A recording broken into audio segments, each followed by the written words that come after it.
mwigisha iyandikisha uba umunywanyi mu kigo FLE uheze wironkera uburusho bukurikira: ingurane iva ku miliyoni gushika ku miliyoni 15 ku nyungu itavuna 7%, ikaruha gushika mu myaka 10.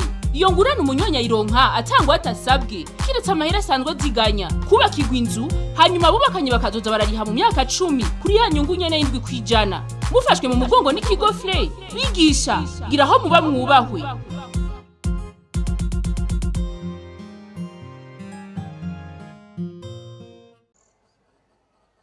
uwo mutima wo kurwanya inabi no kuyikinga ngo dushobore kubana mu mahoro no mu muvukano niwo watumye abungere bacu mu mwaka w'igihumbi kimwe n'amajana 961 bari kumwe n'abarongoye igihugu batura Uburundi n'Abarundi umushaha utacyoye wa Bikira Mariya kugira ngo agume asabira Uburundi amahoro. Ni naho mubona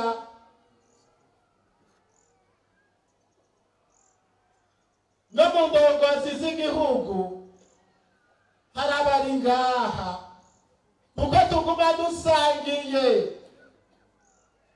uwo mwitwarariko n'iryo shaka ry'uko mu Burundi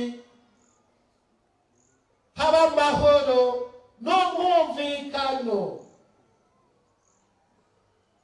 Ico bashaka muri ico kiringo kwari kugira ngo muvyeyi Bikira Mariya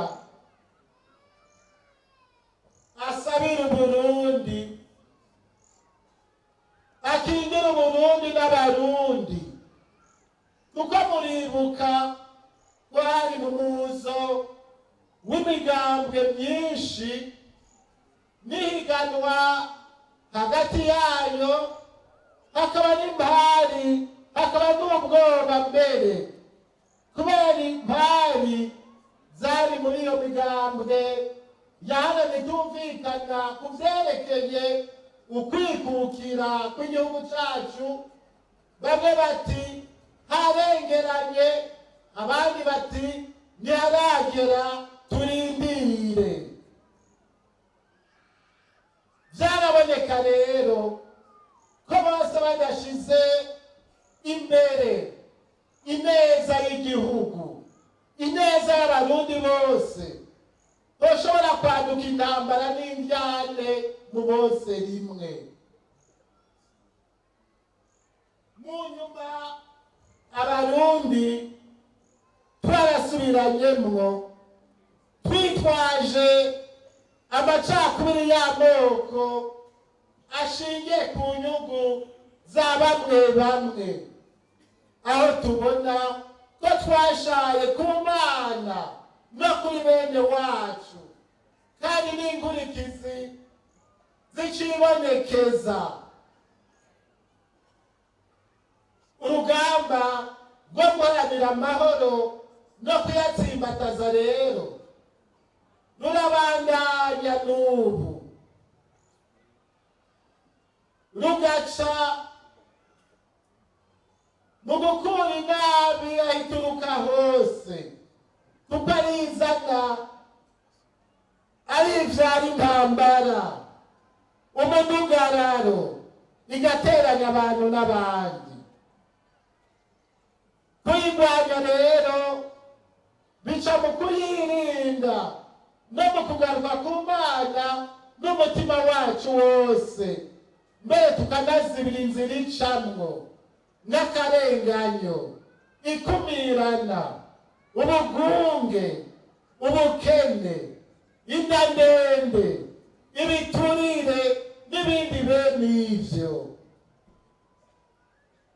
Twese dushire hamwe, tugiwe imbere n'abaturongoye, ngo turwanirize hamwe ico cose cotuma Abarundi tutabana mu mahoro, mu bumwe, no mu mwidegemvyo mu gihugu cacu.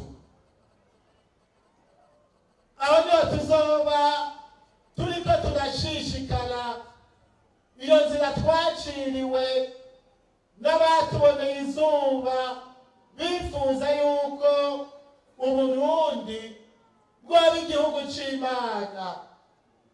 Bikira Mariya umugabekazi w'amahoro akaduherekeza agenda dukandira ku Mana ngo ayo mahoro aranguke.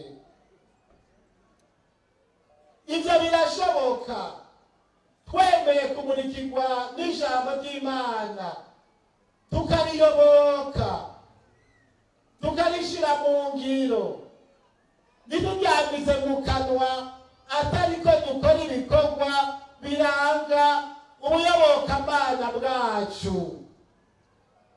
Mbere twokenguruka ko Bikira Mariya yabungabunze Uburundi no mu bihe bigoye bwagiye buracamwo. N'ubu kuri uyu munsi tukaba twakoranye ngo tumushemeze, tumukengurukire, vyerekana n'ikibanza afise mu buzima bwacu no muri ekleziya yacu. Mwigisha iyandikisha umunywanyi mu kigo FLE uheze wironkera uburusho bukurikira: ingurane iva ku miliyoni gushika ku miliyoni 15 ku nyungu itavuna 7%, ikaruha gushika mu myaka 10. Iyo ngurane umunywanyi ayironka atangwa atasabwe, kiretse amahera asanzwe ziganya kubakirwa inzu, hanyuma bubakanye bakazoza barariha mu myaka 10 kuri ya nyungu nyene 7%.